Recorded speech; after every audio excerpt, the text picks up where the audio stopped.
আজ আইপিএল এর মহাযুদ্ধ, যে কোনো আইপিএল এর ফাইনালের থেকে কোনো অংশেই কম নয় আজকের সিএসকে ভার্সেস আরসিবি ম্যাচের গুরুত্ব। আচ্ছা, কেন এতটা গুরুত্বপূর্ণ আজকের ম্যাচ? যদি বৃষ্টি হওয়ার কারণে ম্যাচটি 5 ওভারের হয়, তাহলে আরসিবির প্লে অফে ওঠার সিনারিওই বা কি হবে? এছাড়াও আমি আপনাদের জানাবো এই ম্যাচে 18-র ম্যাজিকটি কি। নমস্কার, আমি প্রীতিশ, আপনাদের স্বাগত জানাই ক্রিকেট স্ট্র্যাটেজিতে। রোহিত শর্মা শেষ ম্যাচ খেলে ফেললেন মুম্বাইয়ের জার্সিতে, আর সেই ম্যাচে 38 বলে 68-র দুর্দান্ত একটি ইনিংস খেললেন। প্লে অফের দৌড়ে থেকে আগেই ছিটকে গিয়েছিল তারা।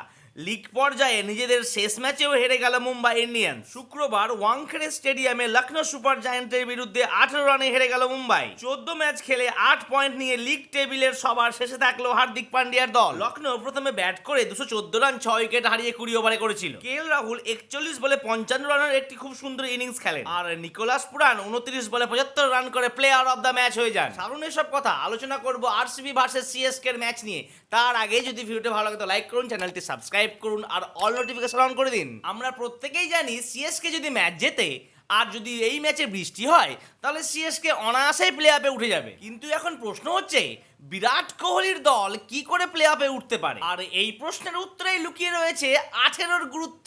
আজ 18 তারিখ, বিরাট কোহলির জার্সি নাম্বার 18। ম্যাচটি 18 রানেই জিততে হবে, আর 18 ওভারের মধ্যেই রান চেস করতে হবে বিরাট কোহলির দলকে। বুঝতে পেরেছেন 18-র ম্যাজিক?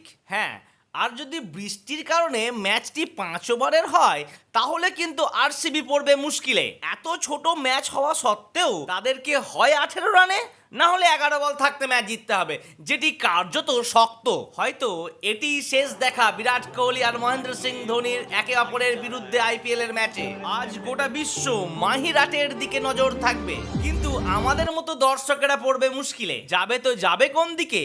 কেউ চাইছে মহেন্দ্র সিং ধোনির এটি শেষ আইপিএল, অতএব সে ম্যাচটি জিতুক। আবার কেউ চাইছে আরসিবি তো খুব সুন্দর ছন্দে রয়েছে, এবার হয়তো কাপ পেতেই পারে, তাই বিরাট কোহলিই জিতুক। তো কি বন্ধুরা, আপনারা কে কার দিকে জানাতে মোটেই ভুলবেন না আমাকে।